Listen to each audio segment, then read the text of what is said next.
Selamat siang untuk kita semua.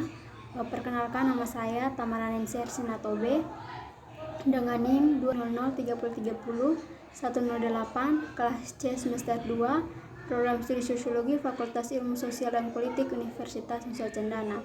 Di sini saya akan mempresentasikan hasil kerja makalah saya, Teori Sosiologi Klasik, bukunya yang ke-6, Teori Sosiologi Klasik dan Masyarakat Modern. Bab 1, pendahuluan. Teori sosiologi klasik muncul pada abad ke-19 sebagai ucapan untuk memahami tradisi yang sedang berkembang dari masyarakat feodal tradisional ke masyarakat industri modern.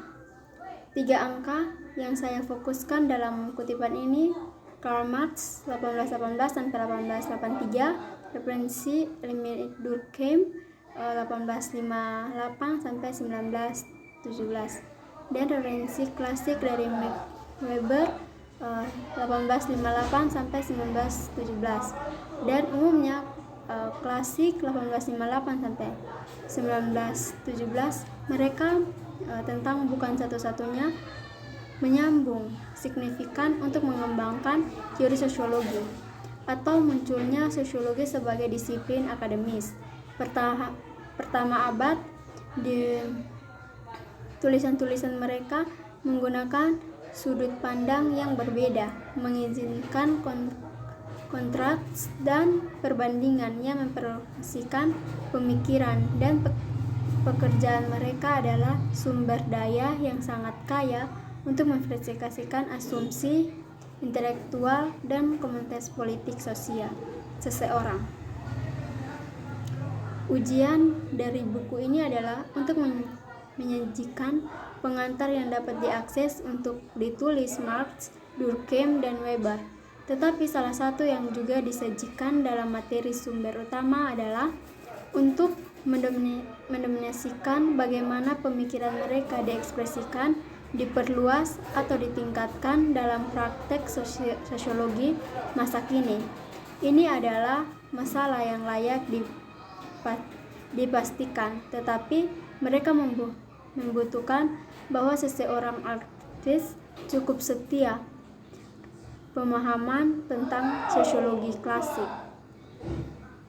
Sosiologi klasik dan tradisi besar.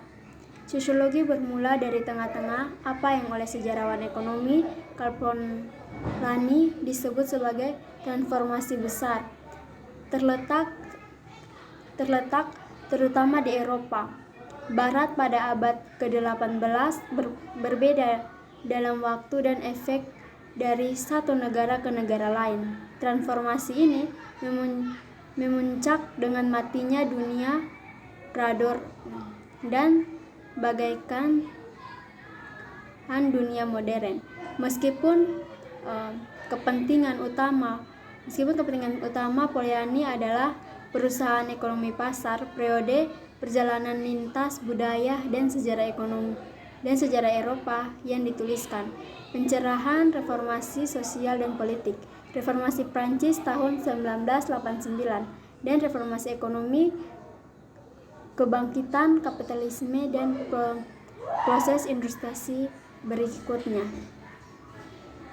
3 referensi yang saling terkait didahului oleh referensi dan reformasi secara radikal, mengubah langkah Eropa. Mereka memberikan pandangan dunia baru dan apresiasi sosial, sikap pada orientasi ekonomi baru, dan bentuk ekonomi baru, pola hidup. Mereka menjadi gerakan kekuatan sosial dan dinamika pembangunan baru, dan gerakan sosial berita, dan mereka membawa masalah baru dalam kemungkinan baru. Hubungan pegang sejarah sebagai salah satu indikator dari perubahan dramatis yang terjadi pada zaman reformasi. Ini pertimbangan dari daftar kata-kata berikut. Kata kesambungan merupakan bagian dari kosakata umum atau memperoleh arti modern yang berarti dalam periode ini. Industri, pabrik, kelas kerja, kelas menengah, kapitalisme, sosialisme, komunisme, liberal, kooperatif, ilmuwan, insinyur, utilitaris, jurnalis, krisis ekonomi, kemiskinan,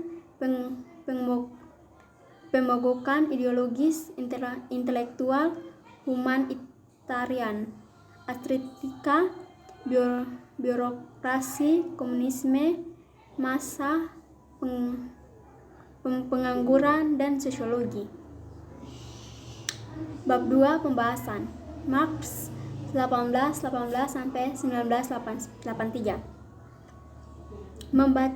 Pembaca yang baru mengenal Marx mungkin akan terkejut menemukan bahwa tidak ada dimanapun dalam tulisannya ia menunjukkan cetakan baru Ricci dari komunitas sosialitor. Tidak ada teori sosialisme dalam karya Marx. Jika yang satu ini berarti visi yang didefinisikan dengan baik dari dunia pasca kapitalisme. Beberapa pendahuluan, heterisme, Saint-Simon, Classford, dan Herbert tidak ada Marx menguji yang disebut sebagai kaum sosialis, menguji pandangan signifikan dan dari kondisi modern, tetapi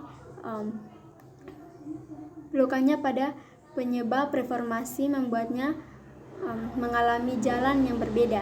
Kami tidak secara domestik menghentikan dunia, tetapi hanya ingin menemukan dunia baru melalui kritis dan dunia lama.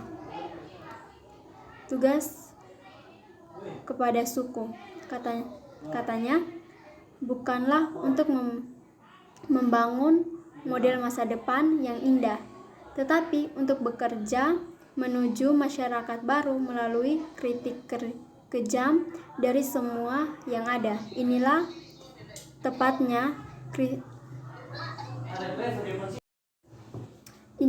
tepatnya yang kita temukan dalam Marx ketika kompetitif dan masyarakat kapitalisme. Bukan sebuah rencana yang rumit untuk masyarakat asosiasi, daripada mencoba mempengaruhi pemikiran kelas pekerja dan sekutunya dengan melukis gambar yang indah dari masa depan sosialis. Ia mencari ahli-ahli mengeksploitasi realitas buruk dari masa kini kapitalis. Materialisme sejarah.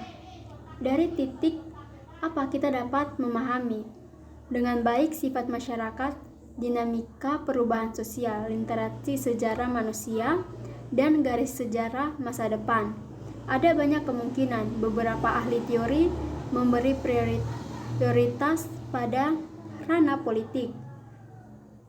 Propaganda dari perspektif ini meliputi semua hal yang membentuk lembaga-lembaga politik, proses-proses politik, dan tindakan-tindakan pemerintah, fungsi masyarakat, dan jalannya sejarah kekuatan budaya menerima penagihan atas untuk orang lain dari sudut pandang ini. Karakter opresi dan kecenderungan perkembangan dari suatu masyarakat diasumsikan terutama sebagai ekspresi dari nilai-nilai dominan, keyakinan, dan cita-cita. Emile Durkheim 1858 sampai 1917. Durkheim seperti Marx menulis tentang latar belakang reformasi ganda, reformasi Prancis pada tahun 1989 dan reformasi industri yang berasal dari Inggris pada akhir tahun 17-an. Keduanya menonjol secara dalam kenyataan, tetapi reformasi Prancis sebagian karena pengaruh dan ketidakpastian yang kuat di negaranya. Demikian pengaruh yang kuat dan ketidakpastian di negaranya. Reformasi memulai proses modernisasi sosial dan politik yang bahkan seabad kemudian, tetapi tidak lengkap, genting, dan diperbedakan dengan mendalam. Ini adalah latar belakang sejarah sosiologi Durkheim dari depan bangsa. Dari yang telah dijelaskan di atas, saya mengambil kesimpulan bahwa sosiologi klasik sudah ada sejak abadnya yang ke-19 dan disusun oleh 3 pelopor yang telah disebutkan. Jika dalam presentasi saya ada salah atau kesalahan membaca dan lain-lain, saya mohon maaf. Kiranya apa yang saya presentasikan bermanfaat bagi kita semua. Sekian dan terima kasih.